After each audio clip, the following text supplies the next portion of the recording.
Hello बच्चों, नमस्ते। स्वागत है एक बार फिर से आप सभी का आपके अपने YouTube channel Mahesh Verma maths classes में।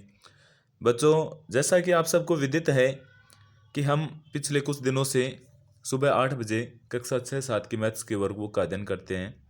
अभी तक हमने इस सीरीज़ के अंदर 111 कार्यपत्रक पढ़ लिए हैं और अब अपनी वर्कबुक है वो समापन की ओर है। आज 112वां कार्यपत्रक पढ़ेंगे। इसके अंदर हमें क्या पढ़ना है कि मापन की विभिन्न इकाइयों की समझ विकसित कर पाना। पिछले में हमने चतुर्भुज के, उससे पीछे हमने त्रिभुज के बारे में पढ़ा था। आज मापन के बारे में पढ़ना है। इससे पहले भी हम इसके बारे में पढ़ चुके हैं। इसके अंदर मैं पहले आपको बता दूं कि करना क्या है। जैसे 1 मीटर है, 1 मीटर की बात करें तो 1 मीटर में कितने सेंटीमीटर होते हैं, तो आपको याद रखना है, जैसा कि मैंने पहले बताया था 100 सेंटीमीटर होते हैं। अब अगर बात कर लें कि 1 सेंटीमीटर है, उसमें कितने मिलीमीटर होते हैं, तो 10 मिलीमीटर होते हैं।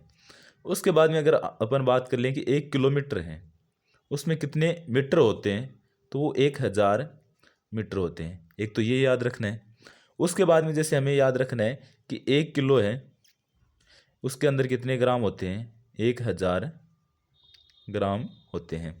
उसके बाद में अगर हमें ये ध्यान में रखना है कि जैसे 1 लीटर है, क्या 1 लीटर, उसके अंदर कितने मिली यानी ml होते हैं, तो 1000 ml होते हैं। ये इकाइयाँ अपने को ध्यान में रखनी है। आप भी अपनी वर्कबुक में ऊपर लिख लेना, ताकि जब भी आप रिवीजन करो तो आसानी हो जाए। तो ये सब अगर आपको याद होगी तो ये आराम से हो जाएगा। जैसे शुरू करते हैं आज का पहला क्वेश्चन की खाली बॉक्स भरिए। यहाँ 20 मीटर दे रखा है और सेंटीमीटर में बदलना है। 1 मीटर में हमें पता है 100 सेंटीमीटर होते हैं, तो 20 में कितने हो जाएंगे, 20 को 100 से गुणा करेंगे तो कितने आएंगे, 2000। ऐसे हमें 15 किलोमीटर दिखा रखा है इनको मीटर में। मैंने आपको बताया कि 1 किलोमीटर में 1000 मीटर होते हैं, तो 15 में कितना हो जाएगा, 15,000 हो जाएगा। ये लो, 1000 से गुणा कर दिया।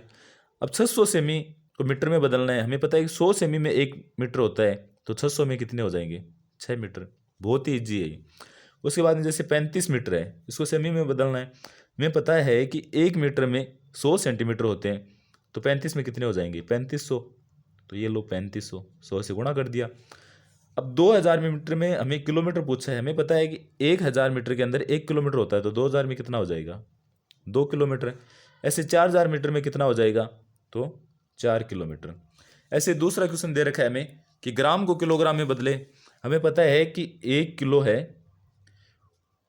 उसमें कितने ग्राम होते हैं, मैंने आपको बताया ऊपर भी, 1000 ग्राम। तो 2000 ग्राम में कितने किलोग्राम हो जाएगा, 2 किलोग्राम। ग्राम कितने बचे, कुछ नहीं बचा, तो 0 0।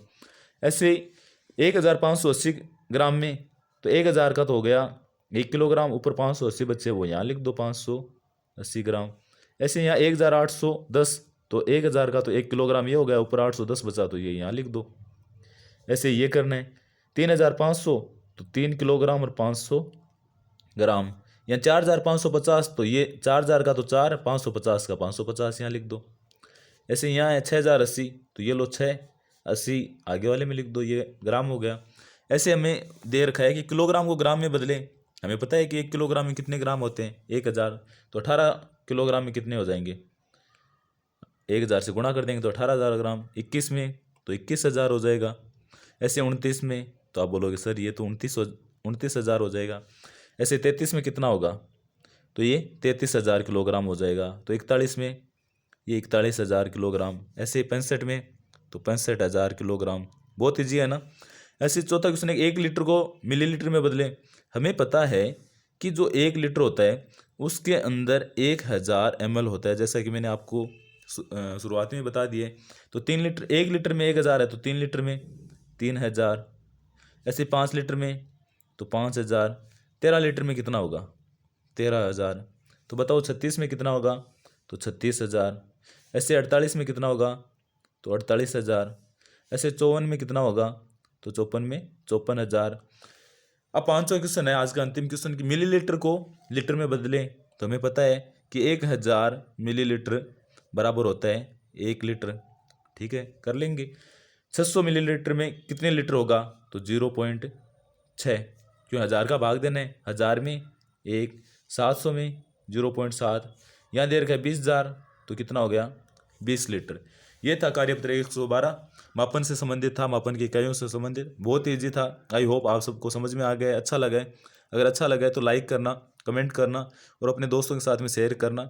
और हाँ, याद रहे, अगर चैनल को सब्सक्राइब नहीं किया है तो ज़रूर कर लेना, ताकि जो भी अपनी नेक्स्ट क्लास हो या हिंदी की वर्कबुक की क्लास हो, 8th क्लास की भी मैथ्स की वर्कबुक चल रही है, तो उन सब की क्लास का नोटिफिकेशन आपको मिलता रहे। Thank you.